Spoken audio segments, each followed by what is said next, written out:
Koktavost a práce s chybou. My koktaví často přemýšlíme dopředu. Jedním ze špatných vlastností koktavých je, nebo ono se to dá používat za dobrou i špatnou vlastnost. Prostě jsme na sebe velmi, velmi nároční v mnoha případech. A nebo máme v rodině vzory, které jsou sami na sebe nároční a my to přebíráme od svých rodičů, prarodičů, tu náročnost sami na sebe. A nebo jsme třeba starší sourozenci a tím pádem jsme nuceni se starat o ostatní a tím pádem je taky ta zodpovědnost vyšší.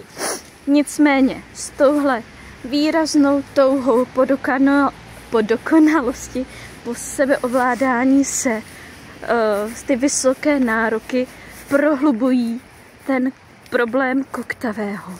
My koktaví jsme na sebe velmi nároční a za každou svou chybu se umíme neskutečně peskovat, zvláště pak u těch řečových chyb. Když už koktáme řadu let, když už jsme například na 2. stupni základní školy, na střední škole, na vysoké škole a pak dále v zaměstnání, tak při různých přednáškách, referátech často přemýšlíme dopředu, že nejsme v tom přítomném slově, ale přemýšlíme o těch následujících větách. A už v hlavě hledáme to slovo, kde bychom mohli udělat chybu, protože se velmi hlídáme, aby jsme nechybovali.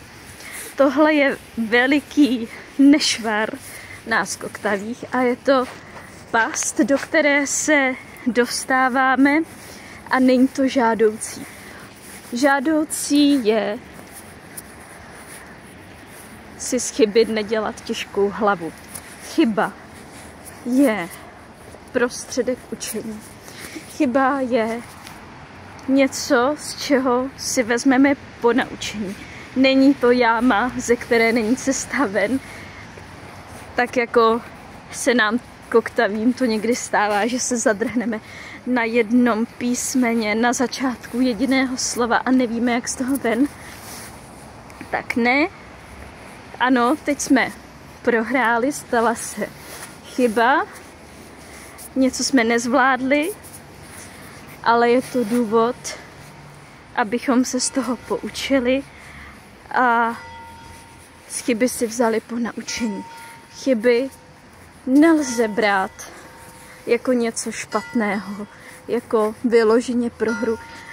Je podstatné a důležité vést od malička dítě, které zadrhává, k tomu, že chyba je tou nejlepší cestou ke zdokonalování se.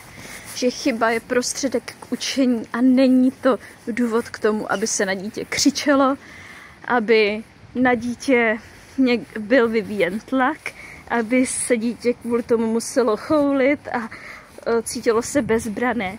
Ne, chyba je právě naopak otevření se novým možnostem. Chyba je něco, u čeho si řekneme, ano, tudy cesta nevede, příště to zkusím jinak a lépe. Edison, když vymýšlel žárovku, tak jedním z jeho známých citátů je našel jsem 150 milionů způsobů, kterými to nejde, ale potřebuji ten jeden, kterým to jde. A on ten jeden našel a já věřím, že když těch chyb a těch kopanců naděláme mnoho a poučíme se a nebudeme se z nich dělat těžkou hlavu, tak tu správnou cestu najdeme.